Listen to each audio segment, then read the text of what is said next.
Enquanto eu tava preocupado com o passado do PT, eu tinha até visto nas águas, mas eu falei, irmão, eu tô em outra onda aqui, eu tô preocupado com outros assuntos. Isso aí eu só vou comentar amanhã. Fiquei me mandado logo cedo. Estados Unidos propõe tarifa de 25% sobre mercadorias do Brasil após conclusão de investigação comercial. O escritório do representante de comércio americano conclui processo aberto por Trump, aponta práticas irrazoáveis do governo brasileiro e abre consulta pública antes de eventual adoção de sanções. Abre consulta pública antes de eventual. Então, assim, a Globo foi até minimamente honesta, né? Não é uma certeza. E o Globo, inclusive, para minha surpresa, utilizou o verbo correto. Propõe, né? Uma proposta. Não significa que vai acontecer. Deixou no campo aí da possibilidade. O Vinícius fez uma fala extremamente certeira, né? Porque ele é bolsonarista. Temos imagens e áudios da própria Globo explicando isso daí. Quem são os verdadeiros culpados, além do Lula.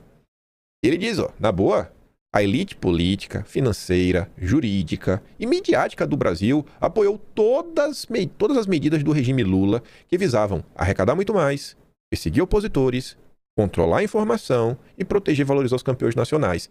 Em algum momento, isso seria desmascarado e seríamos penalizados por isso. Infelizmente, a má condução do país por essas elites nos trouxe a essa forte possibilidade de sanção. Parabéns às elites, viva o sistema.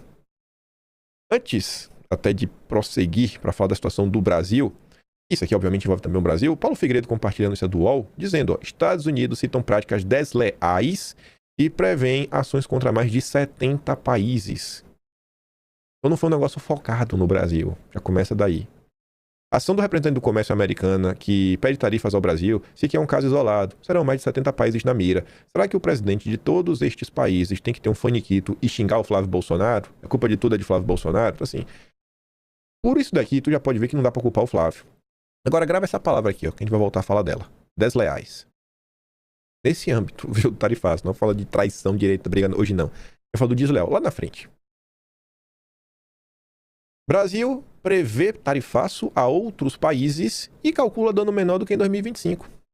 Outros países? Ah, tá, né? Para o governo brasileiro, a investigação do STR contra outros 59 parceiros comerciais deverá recomendar tarifas no mesmo patamar ou até maiores do que 25%. Inclusive ontem não, já era hoje, o STR recomendou mais 15%, mais 12,5%, né? Foi 37,5%.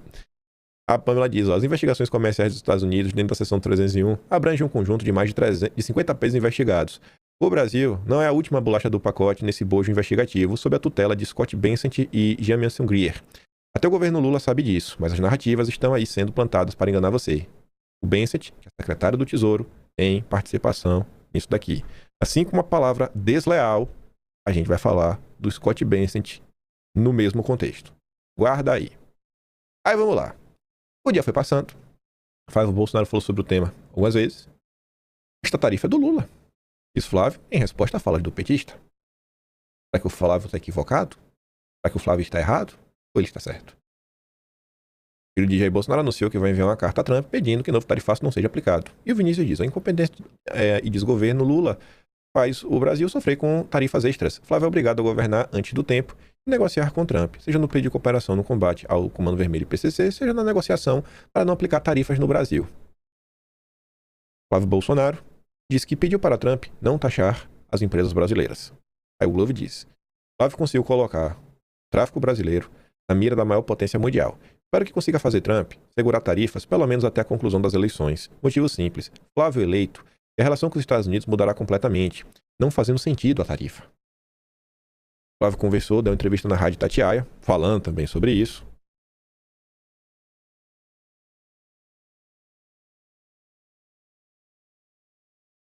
Eu fui levar essa pauta e entrei também na pauta, respondendo a sua pergunta. Eu pedi expressamente, nas 3 reuniões que nós tivemos, né, com o presidente Trump, o vice-presidente J.D. Vance e o secretário de Estado Marco Rubio, eu pedi expressamente, não taxem as empresas brasileiras. É um pedido que eu fiz expresso a eles, porque eu disse o seguinte, a partir de 2027, vocês vão ter um governo que vai sentar aqui com vocês, vai negociar de igual para igual, porque o nosso agro alimenta o mundo, não é justo taxar as nossas empresas, a gente tem que valorizar a nossa tecnologia, a gente tem que valorizar o nosso PIX, a gente tem que valorizar o nosso etanol, que é uma energia limpa e que já está sendo usada aqui para o nosso agro para substituir o diesel, por exemplo. A gente tem que incentivar esse nosso capital, que é a tecnologia de etanol, seja da cana, seja do milho. Então a gente tem tudo. É para sentar de igual para igual, por favor, não taxe as empresas brasileiras. Aí, e ele fala mais coisa também. Aí vamos lá, né? uma pergunta. De quem é a culpa? Antes de dar play aqui no vídeo da Globo, esse vídeo da Globo, na verdade, tinha que vir depois dessa postagem. Isso aqui é do Estadão. Decisão de Moraes, decisões, plural, né, de Moraes, também conhecido como Dom Pedro III, entram em razões dos Estados Unidos para impor tarifa de 25% contra o Brasil. Relatório comercial americano, suas decisões sobre redes sociais, remoção de conteúdo político entre os motivos para propor sanções a produtos brasileiros. Folha de São Paulo. Estados Unidos citam decisão de Toffoli que anulou provas do Odebrecht para justificar tarifaço. Aí o Adriano Soares da Costa disse: a realidade, Lula e a imprensa, eles sabem disso. E que o processo de tarifação que os Estados Unidos ameaçam o Brasil decorre de uma política, né, decisão geopolítica americana, cujos argumentos contra nós estão no processo da seção 230, teniente-se a de combate à corrupção, cujas decisões de Toffoli são os exemplos notórios, e ataque à liberdade de expressão, atingindo a empresas americanas e cidadãos residentes nos Estados Unidos, em que Dom Pedro III é protagonista, ou seja, o Supremo é sujeito ativo da crise entre os países com repercussão econômica. E Lula e seu governo mintam, faz parte do processo político. É do jogo. E parte da imprensa também o faça, aí é falso jornalismo e fake news, que eles dizem combater e são seus maiores criadores. E aí, para minha surpresa, a Globo fez uma das coberturas mais justas das motivações por trás de um possível novo tarifaço. E dizendo, o Brasil tem até dia 15 de julho para negociar uma saída. Vamos aqui ouvir a Globo. O vídeo tá longo. Olha, a gente já tinha antecipado aqui que o representante de comércio dos Estados Unidos, Jameson Greer, já estava irritado com o Brasil depois de uma ação do Brasil que bloqueou, junto com a Turquia, lá na Organização Mundial de Comércio, uma medida americana para isentar de maneira permanente tarifas ao comércio digital.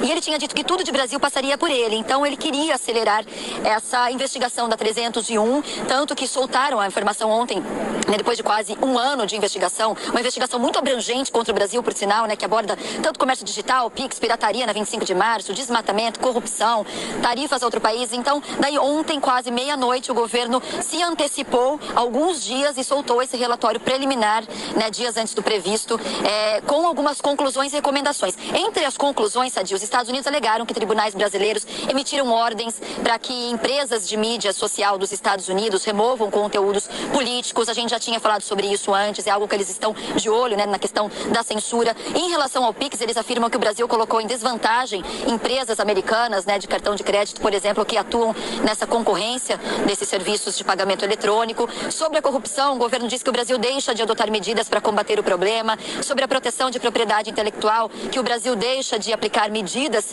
para coibir a circulação de mercadorias falsificadas, citando até 25 de março. E em relação ao acesso ao mercado de etanol, o governo americano alegou que em 2017 o Brasil deixou de oferecer aquele tratamento recíproco às exportações dos Estados Unidos. E sobre o desmatamento, que o Brasil falha historicamente, né?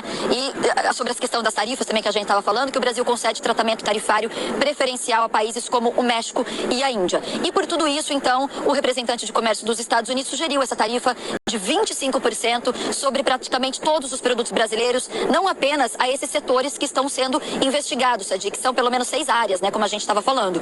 Há uma lista, no entanto, de exceções que inclui itens que o governo americano considera estratégicos ou, né, que tem uma oferta doméstica insuficiente, como matérias-primas, produtos que os Estados Unidos não conseguem produzir internamente em quantidade suficiente nem obter de outras fontes. Entre eles, algumas carnes, frutas, minerais, café, chá, especiarias, fertilizantes, também terras raras, farmacêuticos e aeronaves e peças, né? Também além daqueles outros produtos que já estão submetidos a outras tarifas. Como você perguntava, Sadi, há um cronograma daqui para frente. O público pode enviar comentários por escrito até o dia 1º de julho. No dia 6 de julho vai haver mais uma audiência pública para debater as ações propostas aqui em Washington. E enquanto isso, o representante de comércio dos Estados Unidos disse que vai continuar o diálogo com o governo brasileiro. 15 de julho é o prazo, então, para definir a aplicação das medidas contra o Brasil. Lembrando que Jameson Greer, na reunião que teve aqui com o presidente, quando o presidente Lula esteve aqui se encontrando com Donald Trump, Jameson Greer esteve na sala e ele se mostrou uma das pessoas ali mais bravas, como eu ouvi dizer, e a que mais fez questionamentos em relação às tarifas, contradizendo muito dos argumentos dos brasileiros. Sadi. Aí, né? E passar todo. Você vê que ela falando, o cara tava ali, falou com os brasileiros, rebateu conversa dos brasileiros. Então você vê que essa conversa Já vinha se arrastando por um bom tempo. E ela aponta para uma pessoa, Jameson Greer. Turma lá do Tesouro, né? Faz algum sentido, como o PT tentou fazer ao longo do dia de ontem, colocar a culpa em Flávio Bolsonaro, gente? É o que o Adriano Soares está comentando, né? O PT mentir é do jogo. Agora a imprensa não fazer o trabalho dela. Até a Globo fez isso. Esse vídeo teve 3 mil e pouco. Esse vídeo teve 3 mil e pouco. Isso aqui eu não vou dar play. Porque, enfim, um vídeo ainda mais longo, uma reportagem de quase 8 minutos, mais de 7 minutos, o Jornal Nacional desenhou tudo, a mesma coisa, falando dos problemas ligados ao Supremo, problemas ligados ao Lula, como essas coisas foram se dando, as sessões, o tempo aí para rever algumas coisas. Ali. Isso aqui eu posso mandar lá no Telegram. O Globo até falou, né? Quem diria? No dia inteiro das mídias tradicionais, apenas o Jornal Nacional falou a verdade sobre o motivo das tarifas. O resto ficou hypando o Pix de forma desonesta. Eu avisei de manhã que as narrativas eram todas mentirosas. Choro de comunista desesperado. Assistam. Aí o Flávio, para tentar ajudar, dá uma mão. Mesmo após Lula atentar contra a vida dele, ele diz, né? Flávio cobra Lula e oferece ajuda, pô. Tô te cobrando, mas tô aqui, irmão. Apesar de mim aí, vou tentar do meu lado, né, irmão? O presidente mesmo é o Lula. Aí o Vitor fala, Lula claramente fez apologia contra a vida do Flávio. Enquanto isso, o Flávio se apresenta para seu concorrente como recurso diplomático para resolver uma crise pelo Brasil. Lula, mesmo sentado na cadeira de presidente, com canais diplomáticos e instituições de Estado à sua disposição para ter boas relações com os Estados Unidos, não consegue. Precisa que seu concorrente no pleito eleitoral, um senador da República, se disponibilize para brigar pelos interesses do Brasil. Flávio já é maior que Lula moralmente e diplomaticamente, sem faixa presidencial e sem assumir a presidência. Lula tem até julho para negociar novo tarifaço, diz o Flávio. E aí? Estamos aqui para ajudar, né? Quem trata isso como fato consumado desde o início está confundindo investigação com sentença, misturando proposta com fato consumado. E quem mistura seção 301 com tarifa emergencial está vendendo narrativa, não informação. O Brasil ainda terá o prazo de 30 dias para evitar o tarifaço de 25%. E surpreso de ver a Folha de São Paulo dando espaço para o empresariado. Brasil empurrou com a barriga negociação para evitar taxas dos Estados Unidos, diz representante da indústria de plástico. O presidente da Bliplast afirma que a diplomacia brasileira deveria ter feito um trabalho mais profissional. Eu acho que a coisa é até pior do que ele está imaginando. E com base no que eu digo isso, CNN, novo tarifaço. O governo federal tentou barrar a investigação dos Estados Unidos. Em vez de ir tentar resolver, fazer diplomacia de alto nível, não, vamos tentar barrar. Após o encontro com Trump, Brasília acreditava que poderia reduzir o impacto da seção 301. A decisão americana mudou a avaliação do Planalto, a apuração da âncora Tainá Falcão. É mole, gente. É mole o que o Lula faz com o Brasil? É um miserável. Aí o Flávio mandou uma carta por Marco Rubio. Paulo Figueiredo fala que a carta de Flávio é absolutamente impecável. O desespero petista é que ela deixa claro que Flávio é hoje a maior barreira entre tarifas e o Brasil, enquanto Lula só quer ver o país pegar fogo.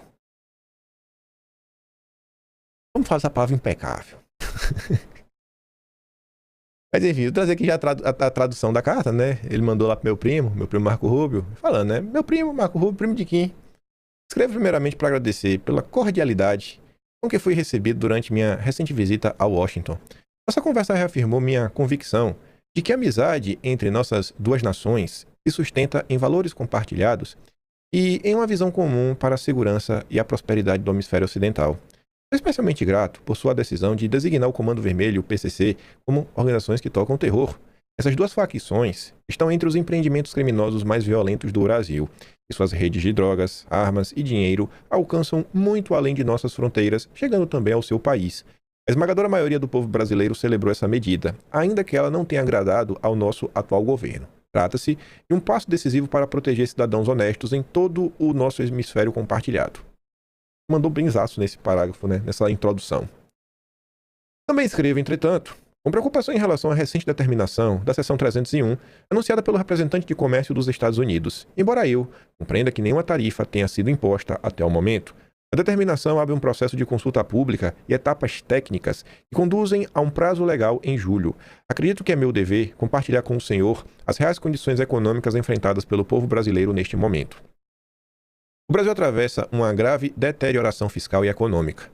Nossa dívida pública pública do governo federal ultrapassou 80% do PIB pela primeira vez desde a pandemia, alcançando 10,4 trilhões de reais em abril. E as projeções do mercado colocam em um recorde de 83,7% até o fim do ano.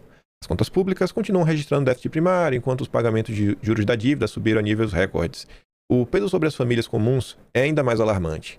Um recorde de 81,7 milhões de brasileiros está inadimplente, quase metade da população adulta, com compromissos de dívida consumindo uma parcela sem precedentes da renda das famílias.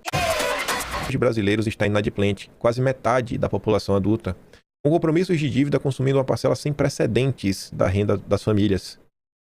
Do lado empresarial, as recuperações judiciais, equivalente brasileiro ao capítulo 11, dispararam para o recorde histórico de 2.466 empresas em 2025, enquanto 8,7 milhões de contribuintes empresariais estavam inadimplentes no início de 2026.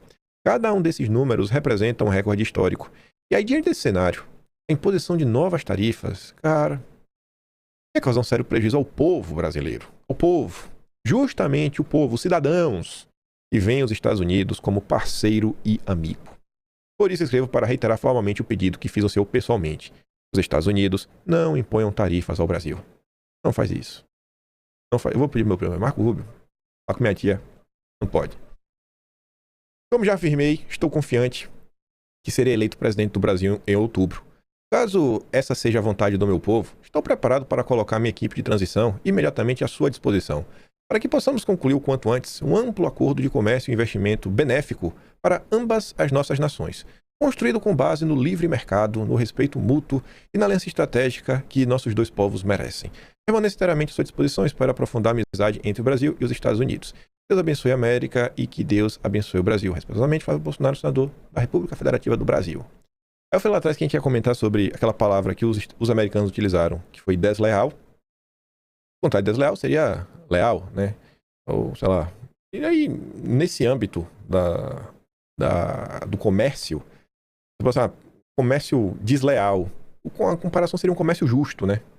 Não sei, lealdade no sentido de confiança, né? Mas de justiça. Pô, tá desleal, velho. Tá safado. Eu tô aqui, tá injusto, né? É o desleal no sentido de injusto. Aí eu falei que a gente ia falar disso, do Scott Bessent e do impecável. Eu acho que a nota foi muito boa. Não acho que isso retira o que dessa nota. Mas para ficar impecável, 100% impecável a nota, e aqui não é pilha, não. Mas eu acho que dá pra gente pegar e trazer uma discussão mais ampla. Eu acho que não deveria ter usado isso aqui em azul. Construído com base no livre mercado. Para mim, para essa nota ser impecável, deveria terminar falando construído com base no mercado justo. Nas negociações justas. E com base no que eu digo isso? Bom, livre mercado em inglês é free trade. Né? Livre mercado. Né? Eu teria usado fair trade, né? Um comércio justo. Eu acho que cairia melhor. Por quê? Ele mandou a carta pro meu primo, Marco Rubio. Aqui já foi em 2025, né? Maio de 2025. Um ano atrás. Aqui tá em inglês, a postagem. Ele falou que ele foi lá na Espanha, com o Ministro das Relações Exteriores, para avançar com o fair trade. Aí você traduz em português, né? O avanço do comércio justo. Ele mandou a carta para o Marco Rubio. Quando você olha pro Scott Bessent, que é o secretário do Tesouro, que a gente falou, vamos voltar a falar do Scott Bessent, aqui, né? Aquela entrevista que ele deu, aqui em inglês, né? Fazendo o free trade se tornar fair trade. Ele está comentando, né? O secretário de Tesouro Scott Bessent diz que o presidente Trump e a administração Trump estão tentando fazer a coisa certa ao transformar o livre comércio em comércio justo. Porque os sistemas de comércio se tornaram incrivelmente desequilibrados. O que queremos é comércio justo. Em inglês, né? O que a gente é fair trade. Fair trade. Fair trade. É a palavra que os americanos entendem. Os Estados Unidos permanecem comprometidos com o fair trade. Os Estados Unidos permanecem comprometidos com o comércio justo. Estamos profundamente preocupados com medidas discriminatórias, como o imposto sobre serviços digitais, especialmente quando aplicadas retroativamente. Tais ações minam nossos princípios econômicos compartilhados. Quando você vai olhar